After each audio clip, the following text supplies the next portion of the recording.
The rites of peace are as old as the rites of war. But few have the endurance of the Madewasraya. It's been performed by the Balinese unchanged for over 1,000 years. It isn't just a prayer for peace.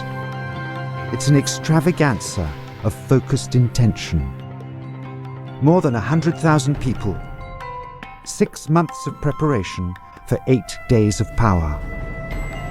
It's a surviving vestige of the mystical kingdoms of medieval Java.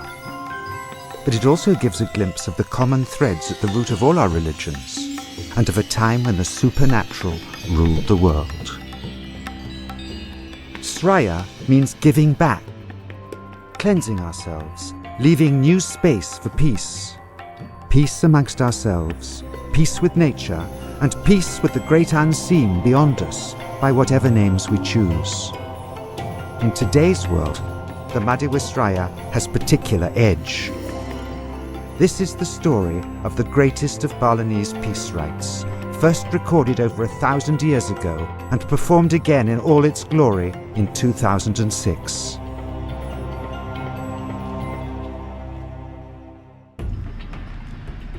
Centuries before European explorers first circumnavigated the globe, or even dreamed the Far East existed, spectacular civilizations flourished in the volcanic islands of Sumatra and Java. From the first millennium AD, their traces survive in such temple complexes as Prambanan to Hindu gods, and Borobudur to Buddhism. The greatest religious structure south of the equator, Borobudur was built 200 years before the first cathedrals of medieval Europe, by a people who abruptly vanished beneath the volcanic ash of one of Mount Merapi's eruptions. From as early as the 8th century, Bali was being influenced by the Indianized dynasties of Java. But whereas they had combined both Buddhism and Hinduism in a single mix, in Bali, 9 conflicting sects had arisen, and it was to unite all these under one belief, one god of 3 faces, that in the reign of King Udayana, the first recorded Madewasraya in Bali took place here in the year 1011 AD, as written on these actual tablets. It is written in the transcript of Hawang, while the world in bad condition and disharmony between human relationship happened, then Madewasraya must be done. It's here that the great peace rite was performed since before the birth of Genghis Khan. Batur volcano's been intermittently active for at least 5,000 years. But it wasn't until the great quake and landslide of 1926 that Tuluk Biyu finally succumbed to Lord Shiva's destruction. Of Hindu Bali's 3 primary gods, Brahma the creator and Vishnu the preserver, it is Shiva who destroys, and it is to him that the temple is dedicated. After its destruction, some of its sacred relics were dispersed amongst neighboring temples, but most went to the new focus of power, Kintamani. Built in the late 1920s, 400 meters higher up, on the lip of the great caldera containing both the volcano and the lake of Batur. Kintamani is the top of the chain of the sacred waters, the first link in the system of sluice gates and waterways which feed the island's agriculture and sets the pulse for its annual calendar of ritual events. But this ancient pulse has faced disruption. The Madewasraya was not performed when due in 2001, when the island was basking in wealth and international exposure. And the following year brought the terrorist bomb, which abruptly halted the flow of tourists and plunged the island into economic stagnation. We have fight. If we didn't do this ceremony, then many bad things happen in Bali.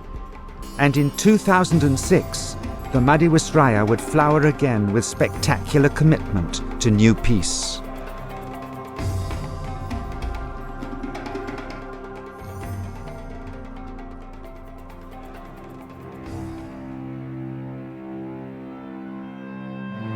It's 6 months of preparation for just the 8 days and nights of power. And it all begins with water. The mountains bring fire and catastrophe, but their craters cradle the waters which green and quicken the island. Balinese religion is also called Agama Tirtha, the way of the sacred waters. Water is everywhere, but holy water doesn't just come from sacred springs. It must be made holy by priests using focused thought.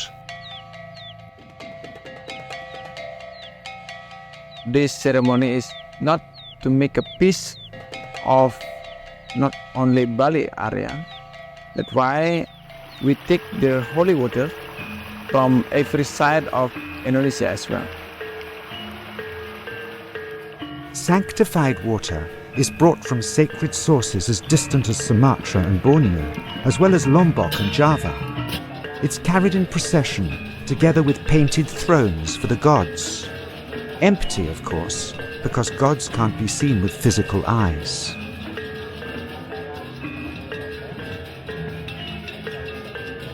The holy water is stored in the vertical bamboo containers on the raised platform in Kintamani Temple, where the priests tend it as if it were alive, for it will fuel every ritual and blessing in the rites of peace ahead.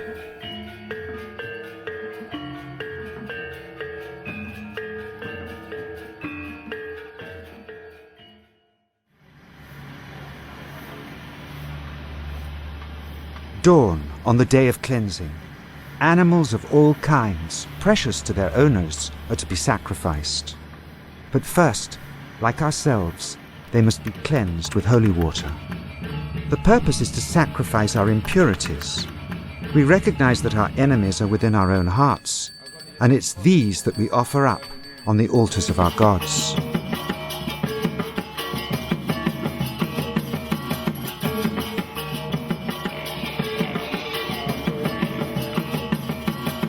It's a vulnerable time, for the brighter the light, the darker the shadow, and the shadow demons must be kept at bay.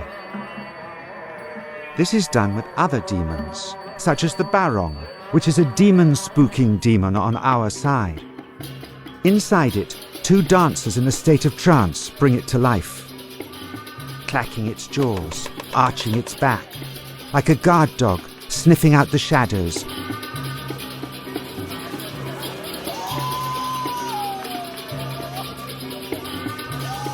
It must be reminded that it works for us.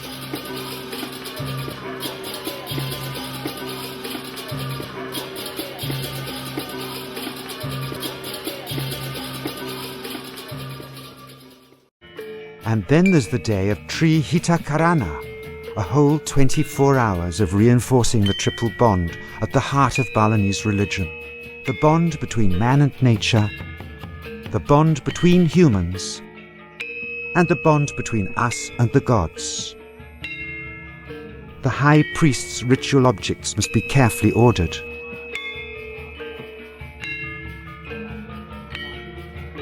Quantities of food must be prepared for mortal guests. And intricate delicacies for the spirit world. It isn't the physical offerings which are eaten by the gods.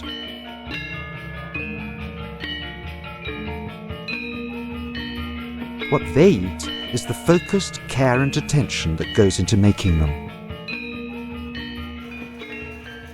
All our arts are performed as offerings now.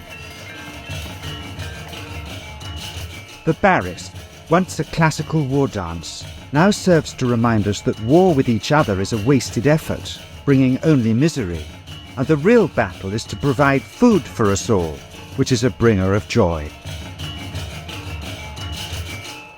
Thus, the Baris warriors now integrate their dance with the eating of the rice of life.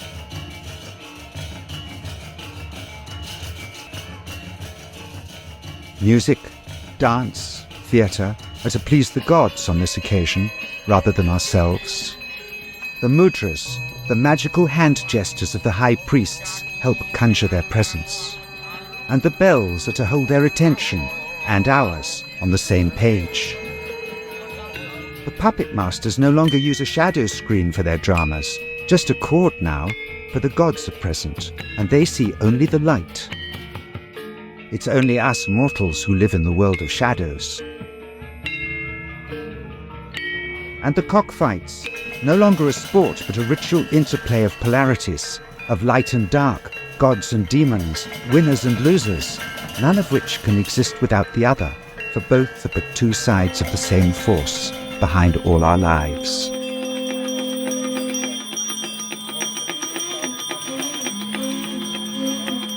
Meditating on this powerful enigma, each in our own way, is the focus of the whole following day, the day of Nyepi.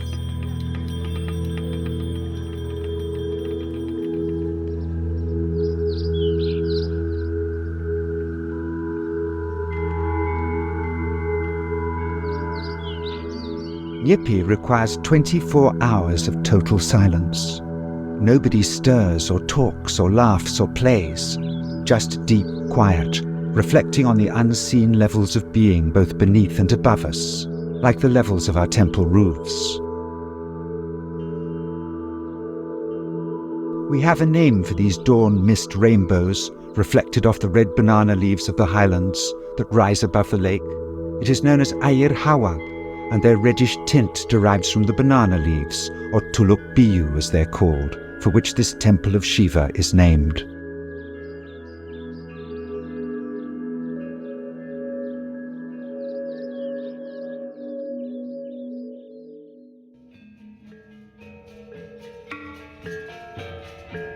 Having cleansed our hearts with the day of silence, it's time to cleanse our temple's most sacred objects. When Tuluk Biyu was destroyed by the 1926 earthquake, its power relics, including its holy tablets, were distributed amongst neighbouring communities. They are now brought forth and carried in procession, in arks like the Ark of the Covenant of biblical times.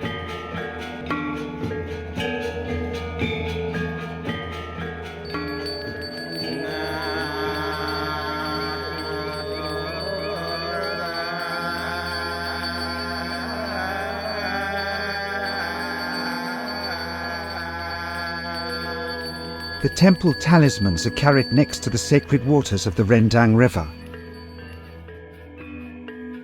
And the water of the mountain Abang and Lake Batur is flowed to the Rendang River.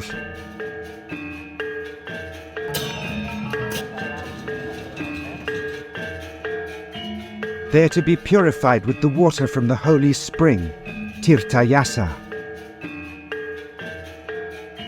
All will be cleansed and renewed. Ancient wooden and solid gold figurines such as this of Shiva.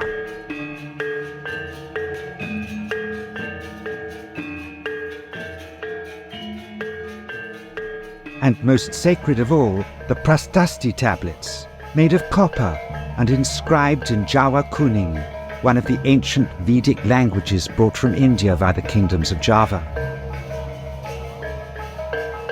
The great dynasties of Java had arisen from controlling the sea trade in spices to India and China, until eventually the Majapahit Empire had ranged from mainland Burma and Siam throughout much of modern-day Indonesia, or Nusantara as it was called. It was to unify this broad dominion that the second recorded rites of peace took place in the year 1350 under Gajah Mada, the warrior king of the Majapahit Empire. Now that we and our temple talismans are purified, we're ready for the day of sacrifice, Bhakti Bekalam, for giving back to the gods.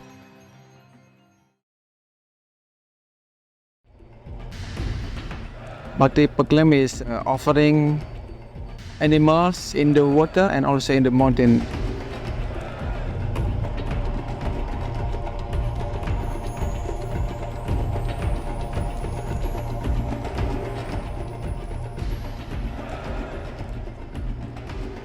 We converge at the lake near the old ruins of Tuluk Biyu. Everything comes with us, including our gamelan orchestras.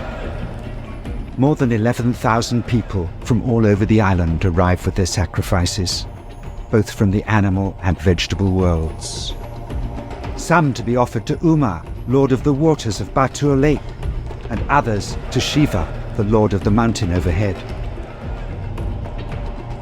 Our offerings from the plant and animal kingdoms on which we thrive are again blessed before being returned to Uma's embrace.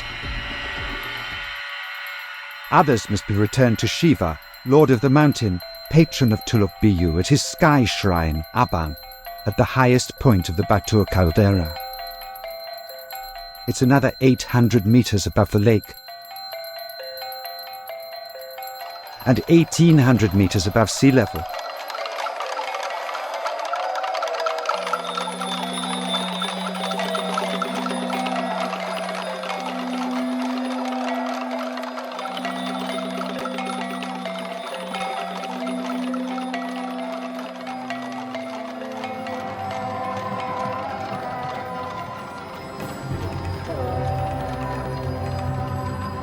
The full moon and a special alignment of the planets now herald the final climactic days of the rites of peace.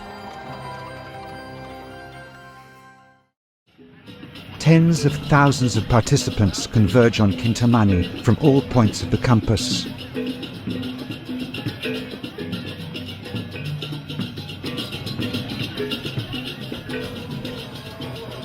But the Balinese compass, the Rose of the Winds, is more a tool for inner navigation. Each of its 9 points, including the center, reflect the 3 primary gods and the stages between them. Each have their own colors. Red for Brahma, the creator, white for Vishnu, the preserver, and yellow or green for Shiva, the destroyer. These 3 colors must be present in every blessing, in the choice of flowers. But more of the color spectrum of the compass appears in ceremonial rice, and it's from this colored rice paste that the sarad is made, an offering which depicts the whole pantheon of Balinese cosmology, with its levels of demons and humans and gods. Weeks in the making, they too, like all these physical offerings, will quickly degrade and disintegrate. For all the arts of Bali are as ephemeral and fleeting as our own lives. The barongs arrive from far and wide to be blessed and cleansed before going to work.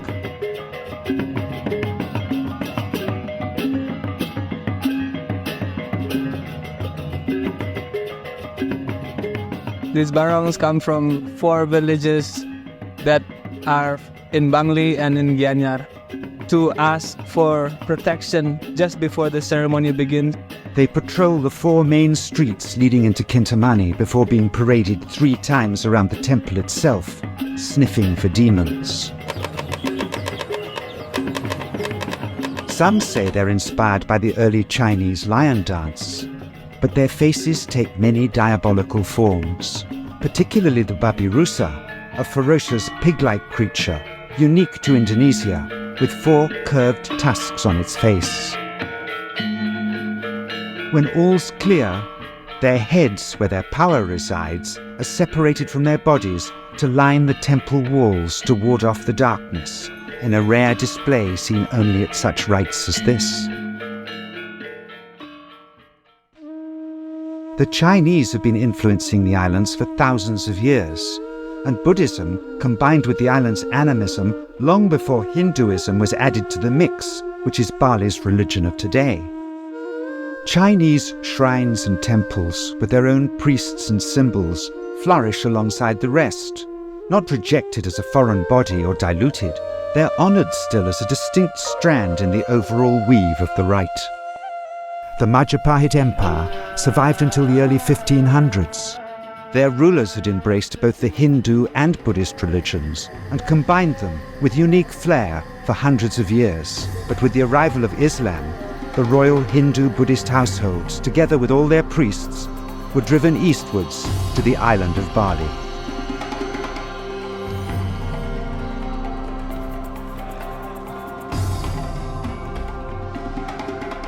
Instead of the vast temples of Java, it was now tens of thousands of smaller ones. Here, combined with the local animism, their mysticism flourished, as it still does today, 1,000 years later.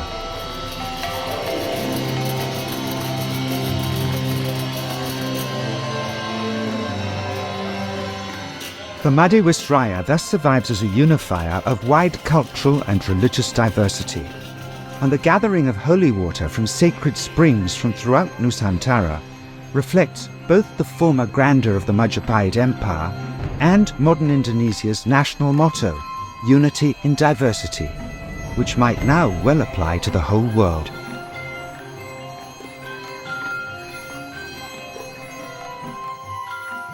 On that day, we pray to the God to make the men each other peace.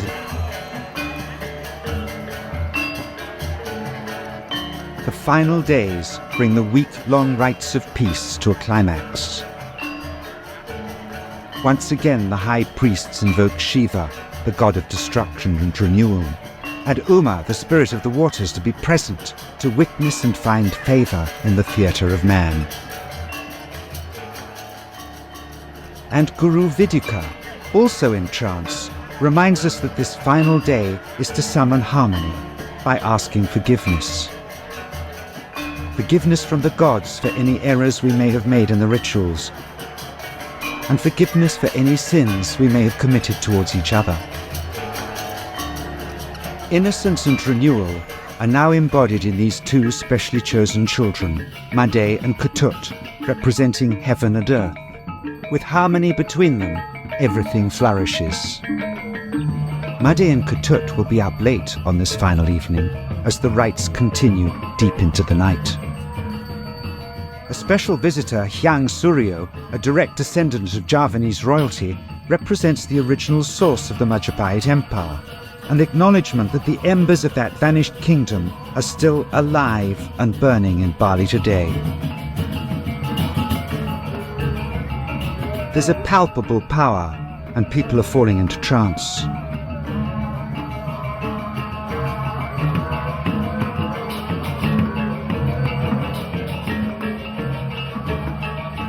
The physical remains of our offerings, like our own bodies when we die, are now all burned and returned to source.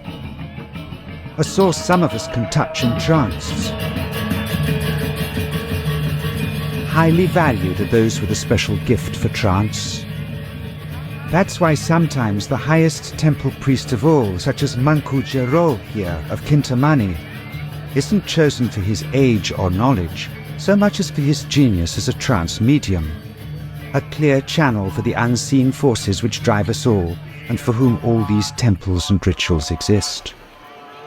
We've made our offerings, cleansed our temples, made peace with each other, with nature and with the gods, and we're happy.